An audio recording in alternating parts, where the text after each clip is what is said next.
रउओ के भी नमस्कार बा और रउआ चैनल के सभी लोग के भी नमस्कार बा। जहाँ तक बात बा बिहार राज्य खेल प्राधिकरण और कला संस्कृति युवा विभाग के संयुक्त तत्वाधान में लगातार बिहार में खेल कैसे बढ़ो ओकरो पर हमनी के लगातार काम कर रहल बनी का प्रयास है कि आगे चल के बिहार के जो तमाम हम लोग के खिलाड़ी हैं वो अच्छा राष्ट्रीय स्तर पर अंतर्राष्ट्रीय स्तर पर अपना पहचान बनाए, इसके लिए हम लोग लगातार काम कर रहे हैं।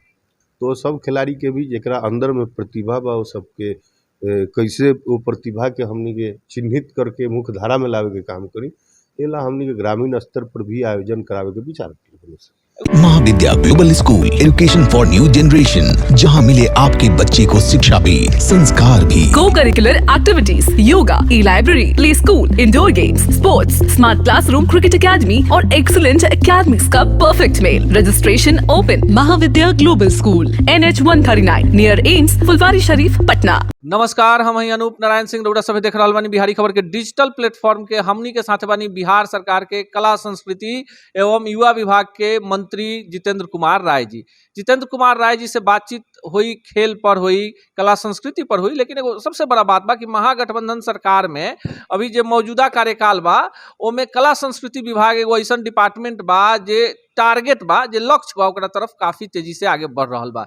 बिहार में चाहे जे नेशनल खेले वाला खिलाड़ी बा लोग वो लोग के नौकरी देवे के बात होखे या बिहार के स्थानीय कलाकार के बिहार के स्थानीय महोत्सव में पूरा प्रमुखता से मौका मिले के बात होखे, जितेंद्र कुमार राय जी लगातार कलाकार और खिलाड़ियन के प्रति पूरी तरह से संजीदा बनी। जितेंद्र जी, सबसे पहले रउआ के बधाई, काफी बढ़िया काम कइला। रउओ के भी नमस्कार बा और रउआ चैनल के सभी लोग के भी नमस्कार बा। जहाँ तक बात बा बिहार राज्य खेल प्राधिकरण और कला संस्कृति युवा विभाग के संयुक्त तत्वाधान में लगातार बिहार में खेल कैसे बढ़ो ओकरो पर हमनी के लगातार काम कर रहल बनी। अभी हाल ही में नीट जैम जो कह सकतनी कि दुनिया के सबसे बड़ा बुनियादी प्रतिभा खोज खेल बा, जौना के आयोजन पटना में हमनी के खेल परिसर में कैनी स, जौना में पूरे देश से 600 जिला से लगभग 8000 कोच आ खिलाड़ी उसमें शामिल होकर के काम कलक। सबसे बड़ा चीज़ बा कि नीट जैम प्रतियोगिता के समापन के बाद बिहार के 63 खिलाड़ी चयनित भइल बड़न राष्ट्रीय स्तर पर प्रशिक्षण खातिर, जौना में 46 लड़का और 17 लड़की। तो ये बहुत बड़ा उपलब्धि बा। अभी आज ही हाल में हमने यहाँ कुश्ती में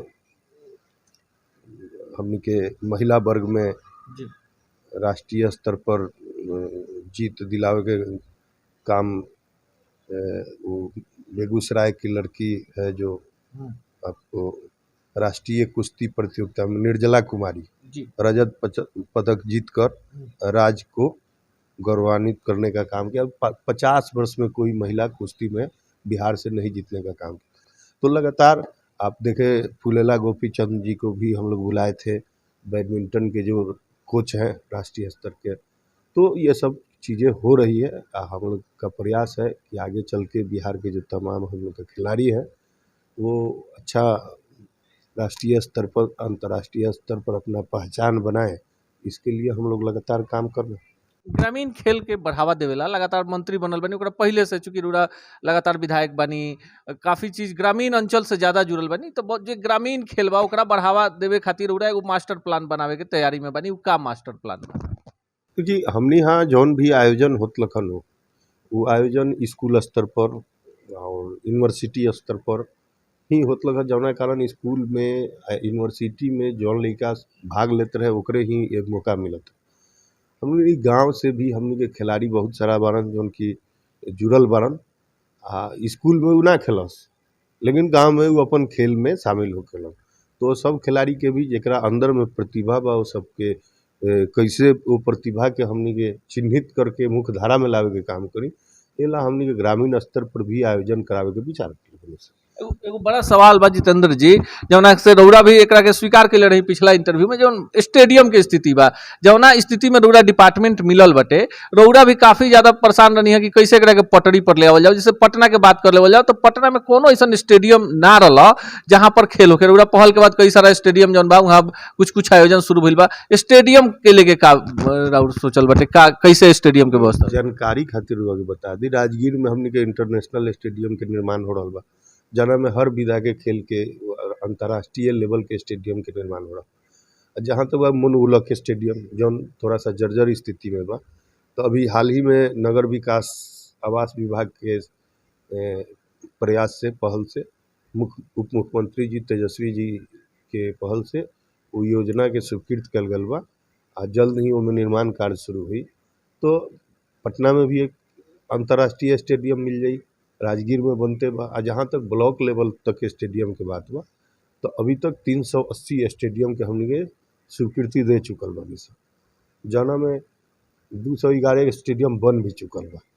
तो पहले से प्रगति अच्छा बा आ लगातार हमनी के समीक्षा भी चल रहा बा कि हमनी के जितना भी ब्लॉक बा हर ब्लॉक में एक स्टेडियम बन जा। एकरा बाद फिर हमनी के गांव में जौन खेल मैदान बारी से, जहाँ स्टेडियम बनावे लायक जमीन नहीं के लेकिन खेल होता, तो ओकरा के भी विकसित करे के हमनी के काम करम कि वहाँ पर जौन थोड़ा बहुत खिलाड़ी के कठिनाई होता ओकर का उपाय हो सकता, ऊपर भी हमनी के काम करम। अभी जैसा कि मंत्री जी बतानी है कि निर्जला कुमारी जौन बारी वो मेडल जीत के लिए आइल बारी। बहुत सारा बिहार के खिलाड़ी अब मेडल जीत के लिए आवता लोग। एकरा से पहले जब बिहार के खिलाड़ी दूसरा प्रांत में जाता लोग तो खबर बनता कि ओकरा लगे जूता नहीं खे, किट नहीं खे, ड्रेस नहीं खे। कितना बड़ा कठिनाई रहा। एगो बड़ी लागत है कि बिहार के बानी, ठीक बा कोनो पार्टी के बानी, राज मंत्री बानी, एगो दुख रहता कि ना कि बिहार के खिलाड़ी जब नेशनल खेले जाता तो ओकरा लगे किट नहीं खे, ओकरा लगे कपड़ा नहीं खे, ओकरा लगे जूता नहीं खे। देखिए एक बात तो तय बा कि हमनी के खिलाड़ी पहले से भी लगातार प्रयासरत रहन, बहुत सारा लोग बाहर में भी खेलत रहे, तो उस सब लोग के हमनी के निमंत्रण भी देतनी कि भाई आप बिहार के हैं तो बिहार से खेली। और जहाँ तक बात बा तो अब हर तरह की सुविधा बिहार सरकार उपलब्ध करावे के तैयार बा। खेल प्राधिकरण के भी गठन हमनी के हाल में ही कैनी है सर, तो वहाँ डीजी साहब भी बड़न, डायरेक्टर साहब भी बड़न, तो वो लोग भी लागल बा लगातार। अभी इम्फाल में 23-24 के भारत सरकार द्वारा खेल विभाग के मीटिंग रखल गल बा, ओमे भी हमनी के अपन प्रेजेंटेशन रखे जा रहल बनी कि हमनी के कौन कौन चीज़ के ज़रूरत बा। तो ये सब चीज़ लगातार, अब जैसे खिलाड़ी लोग हुए आर्थिक अनुदान के बाद, तो जौन भी खिलाड़ी राष्ट्रीय स्तर पर अंतर्राष्ट्रीय स्तर पर खेल रहल बड़न, खेलले बड़न, उनकरा आगे चल के अभ्यास खातिर, प्रशिक्षण खातिर जौन भी व्यवस्था की जरूरत पड़ता, वो किट के बात होके चाहे कोच के बात होके, तो उस सब चीज़ के हमनी के पूर्ति समय समय पर करतनी सब।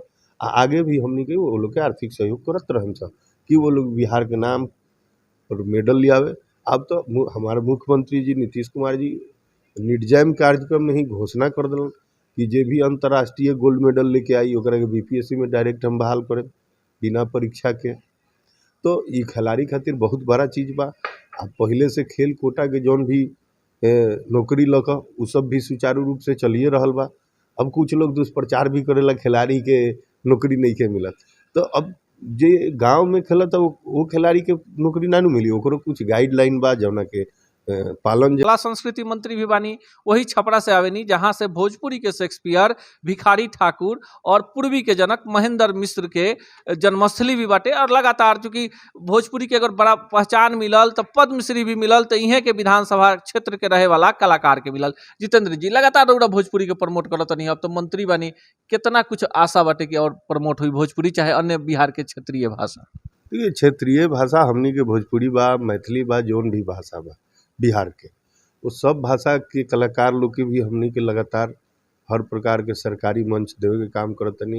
हमनी के प्रयास रही कि बिहार के जौन संस्कृति रहल बा, बिहार में जौन मान लेनी परंपरा रहल बा, वो परंपरा के सब जौन वो कभी विलुप्त मत होके, वो हमार जौन आवे वाला पीढ़ी बा वो जाने कि हमारा यहाँ कौन कौन प्रकार के संस्कृति या कलाकार या कौन विधा के काम होत रहे, वो चीज़ के हमनी के विलुप्त ना होके देम, ए पर हमनी के लगातार प्रयास कर रहल बनी या काम भी कर रहल बनी। बिहार के कलाकार लोग के स्थानीय महोत्सव में पहले जौना हिसाब से ना मिलत रहा मौका, अब तो स्थानीय स्तर पर काफी, जैसे अगर कोई मिथिला इलाका में कार्यक्रम होता तो मैथिली के कलाकार के अंगिका में, बजिका में, मगही में, भोजपुरी में ये जो वो नया परिपाटी रउरा शुरू कैले बनी, कितना ऐसे आसान्वित बनी कि कलाकार आगे आई बढ़िया? देखिए हमनी के ओमे साफ शब्द में बा कि महोत्सव जौना जिला में होता है वो जिला के लोकल 60% कलाकार के ही ओमे चयनित करके मौका देवल जाओ आ 40% में बाहर के जो कलाकार बा वो लोग के मौका देवल जाओ। ऐसे लाभ हुई कि जौन इलाका में कार्यक्रम होता वो इलाका के जौन संस्कृति बा ओकरा बारे में भी लोग जानी और नया नया कलाकार लोग के मौका भी मिली। तो उससे हमनी के कला संस्कृति के जौन बिहार के अपन छाप रहल बा वो जौना भी एथी में तो ओकरा के उ लोग समझी बूझी आगे ओकरा बारे में जानी। क्योंकि अब भिखारी ठाकुर के ही ली तो भिखारी ठाकुर और महेंद्र मिश्र छपरा जिला के रहन तो वो लोग के का खूबी रहे, उ लोग कौन चीज़ करत रहे, अब आवे वाला पीढ़ी तो नहीं जानत। तो वो सब कला के माध्यम से ही कलाकार लोग बता सकता। तो वो सब चीज़ पर काम चल रहा बा। अब मैथिली के बारे में वही में बा, अब बजिका जो भी बा सब वही प्रकार से बात बा। ऐसे हर जिला वाइज हमनी के लोकल कलाकार के प्राथमिकता देवे के प्लान हमनी के।